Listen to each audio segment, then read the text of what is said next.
Hong Kong, of course, is a very unique place on earth and has a very unique segmentation. It's certainly the most aggressive consumer market on earth. It's the most dynamic electronics market on earth, so devices play a significant influence on our business model. And then also we have this real positioning as Asia's world city that we have to manage. So whilst we're fundamentally a Hong Kong mobile operator, we're actually a global service provider. So our multi-brand strategy provides us with a unique opportunity to take advantage of those three key factors and to dominate our market space.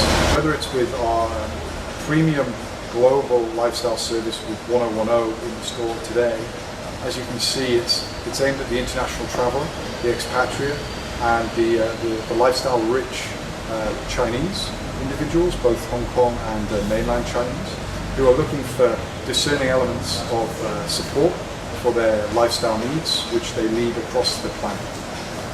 Through to our 123 brand, which is the Hong Kong community brand. It's designed for those people at the heart of Hong Kong. It supports the Hong Konger and their family and their lifestyle dynamic of being in this unique city. And then with our New World Mobility brand, which covers the value elements of the segment, and through the ethnic brands that we have designed with specific propositions, whether it be for the Indonesian segment, the Filipino segment, the Indian segment, or the inbound mainland Chinese segment. So we believe that what we're doing in having a multi-brand strategy is allowing us to directly meet the needs of each of these distinct segments without having to compromise. The multi-brand strategy allows us to devise very specific offerings and service propositions for each of the segments that we embrace. So we're in a fortunate position on one hand, obviously a highly challenging proposition on the other, to be trying to serve every single Hong Konger every day and everybody in Hong Kong every day. Over the last 12 months, we have completely revised our service plan model.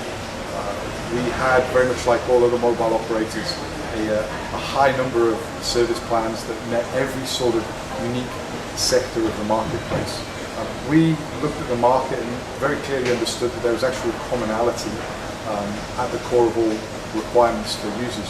So we've stripped our service plans back so that we now only have 11 service plan propositions. The second thing we did was, again, against the norm of the market. Everybody told us the convention was to have unlimited data plans. People would not buy anything else.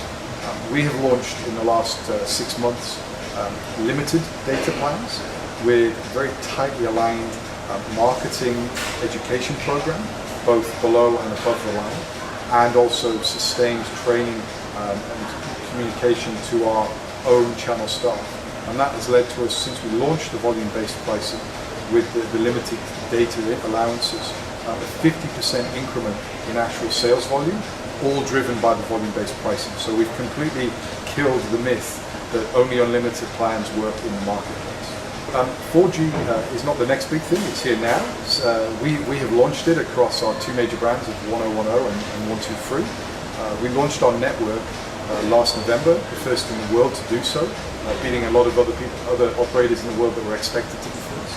And our full proposition rolled out in the last week with some of the devices finally coming into the marketplace. What that means for Hong Kong on a wider scale is that everybody now is able to truly engage with a completely mobile lifestyle.